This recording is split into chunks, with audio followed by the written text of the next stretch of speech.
Hey everyone, how are you doing? Welcome to another live with myself, Angela McCall, and McCall Media TV. So, in today's little broadcast, I thought I would be talking to you about SEO and its use in the world with regards to small businesses versus paid advertising. And I'm going to give you a couple of examples today. So, first of all, let's just summarize like SEO. Obviously, if you're not familiar with the three-letter term, it's search engine optimization. Now, if we backtrack about 20 years and think about life when websites were like starting to really gain some power and momentum at the turn of the millennium, there was all that fear about the millennium bug, all that kind of thing. But at that time, the way to get found was to make sure that your site was registered on a search engine. So obviously that kind of ethos has been ingrained in our minds now for many years, and in some respects it's still true today. But if I'm honest with you, if you are a small business owner looking to drive traffic, leads and sales to your website, I'm going to tell you now, hand on heart, and I don't care who argues with me, you are going to be wasting your money if you put money behind people ranking your website on Google. It's just not going to happen, and I'm going to show you and explain to you why. Now, just take a step back and think about the logistics of what the actual task is, okay? You are a small Joe Blogs. You're not even a pin on the map as far as Google is concerned. They are such a huge, dominating global organization. Okay, pretty much could be said the same for the guru person that you've met networking, the small business that you've discovered. Even if they've got like 50, 250 staff, it's still quite a small business. They are not going to be able to compete with Google. Think about it. Google is a blue chip company. They hire the biggest minds, the smartest minds, the most intelligent minds on the planet to manage their algorithms, and they've probably got people programming algorithms to monitor the algorithms that manage the search engine ranking. So that if there's any kind of little blip or insight or speculation that somebody's managed to find a little workaround in order to play the algorithm and get that site ranked, they will be all over it within a matter of hours and days. And I can assure you there is no way little Tom, Dick and Harry confessing to say that they'll be able to get your site ranked on XYZ is going to be able to compete with a company like that. Now, that's just looking at the logistics from the company size and your size. Now, think about it a little bit further. Every time you need to optimize your site, you need to go through a kind of before and after comparison, a bit like when you get your fat and thin photos from a personal trainer. Okay, you need to know where you are now to be able to see if you've progressed to where you want to be, and that takes time. So whatever you do today, you need to then let that time play out with regards to the search engine algorithms, picking up your site, registering it, tweaking it, making sure the updated listings on their databases are correct for you. And then you can come back and maybe in about 2, 3, 4 weeks time, compare how your optimizational efforts have gone on your website. It's a huge amount of time, energy, and of course money if you're paying other people to do this. So I'm going to suggest to you a different way to do that, and that is literally thinking about putting your money behind paid advertising. Now, I've always been an advocate of paid advertising. I think you should do. I know a lot of people are like, oh, they want to ride the wave of doing viral marketing and word of mouth marketing. Yeah, that stuff is all great, but you are also waiting on a time game, and that is something that when it happens, just utilize. But if you want to drive traffic, say you've got a campaign or a launch or something happening in your business and you want bums on seats knowing about it on a specific day, time, place and that kind of thing, or even to build a mailing list in time to launch an event or a product or a service, what you need to do is you need to think seriously about placing adverts on social media, and the power that this gives you is enormous if it's done right. And I'm going to use a little bit of a metaphor here to explain this, because there are lots of obviously different social media sites, and they're all these days offering you advertising packages, this, that and the other. Now, when you went to learn to drive a car, you didn't pick up the keys, open the door, get in the car, start the engine and just drive off. There was a period of learning involved, okay? And that is the same with your advertising efforts on when you're paying for advertising. You can't just bang out an advert and think it's going to be the most rewarding task that you've done in your marketing campaigns and efforts since the time of the internet dawning, shall we say, you need to think again very logically, very structured, and you have to also think about it in the sense of it being a laser precision sniper rifle type approach as opposed to a shotgun. Okay, think about it in this sense. Okay, let's take Facebook, because everybody's familiar with Facebook. Pretty much in the Western world, you've got, I think it's something like 80% of the adult population owning a Facebook account. I don't remember the exact statistics, but it's like more than 2/3, 3/4 of the population, okay? If you actually think about how many people that is in numbers, that is a huge amount of people. So the good thing on this is that your audience is going to be found on Facebook. The bad thing is that you are looking for a needle in a haystack. So you need to be extremely smart with your advertising efforts, okay? Which means you cannot do one generic advert that sings from the houses to everybody and anybody about who you are and what you do. First of all, the advert isn't there to actually promote your business. It's to provide a click through to another part of your sales funnel strategy that generates the sale, the lead. All your advert is a tiny little amount of space on screen that is there to entice somebody to take action. And the way that you can do that is to think very logically and strategically about who you're wanting to attract. Now, this isn't an advertising sort of lesson in that sense, but I want to hone in on the fact that your audience is on places like Facebook. It doesn't matter what you're selling, what you're advertising, what your product or your business is.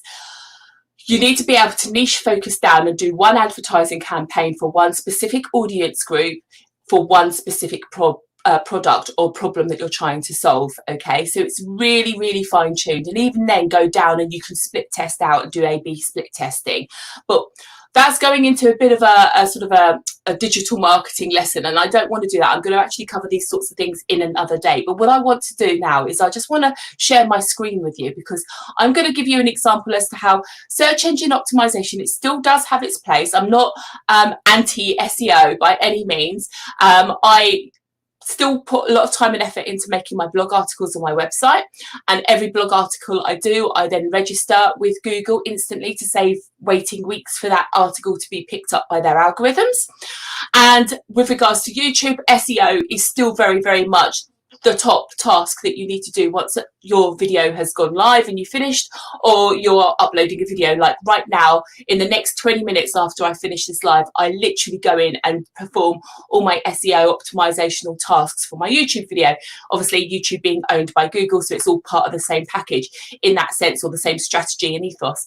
But what you need to bear in mind is SEO, if you're a if you're a geographical based business, then it still is a very powerful thing to consider. Now, I'm just going to share if this works with the screen. There we go. Oh, look at this.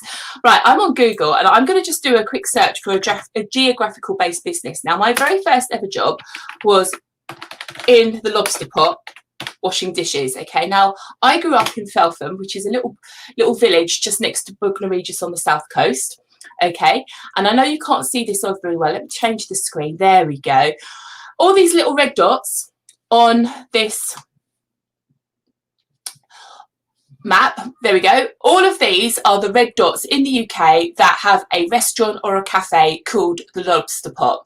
Now, obviously, the competition there, you're probably looking at 20 different competing businesses or establishments that are using and sharing that name. So it's actually going to be really easy for me to find the particular one I'm after. I've got a name specifically in mind. Sorry, I've just lost my cursor. There we go.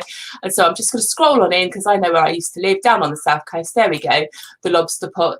And when we click on it, there we go, all the information comes up about it. Now, the interesting thing about this is, the reason I'm explaining this to you is that this is actually being powered right now by Google Maps and not the SEO, because these guys, they don't actually have a website. When I clicked on this earlier, it actually went through to their Facebook page, which I don't think it's going to do right now because I haven't got myself plugged in on Facebook.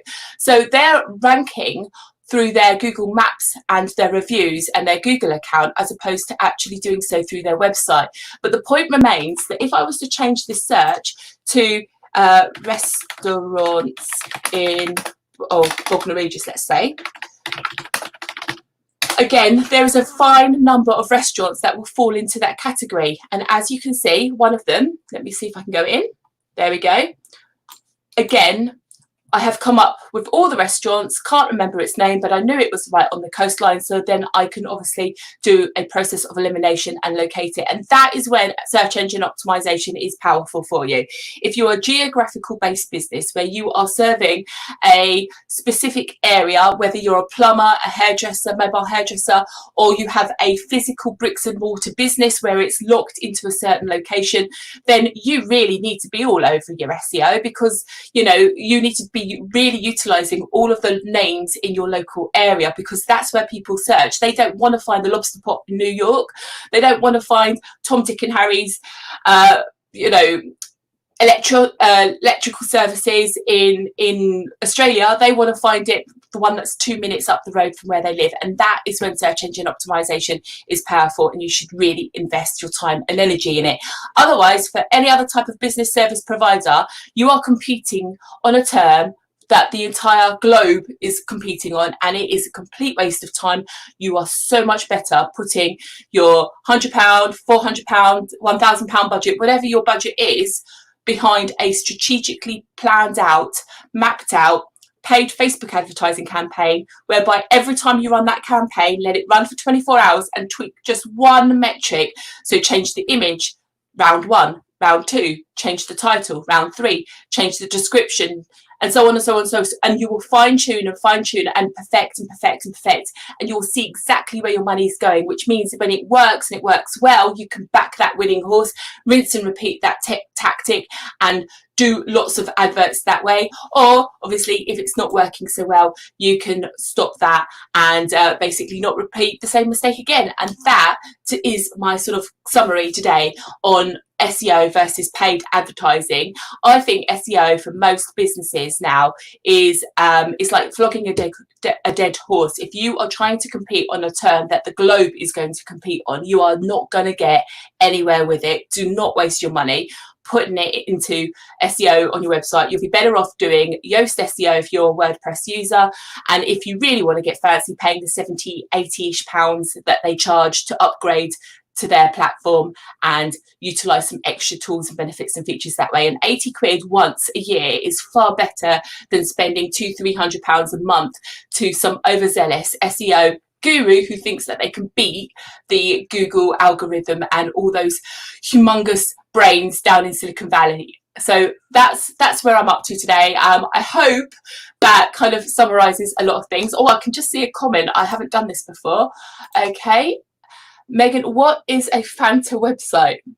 Fanta? I don't know what she's on about there. I'll have to watch the replay and see where I've obviously said something. It might sound like I've mumbled over my words or something, but thank you very much for your comment anyway.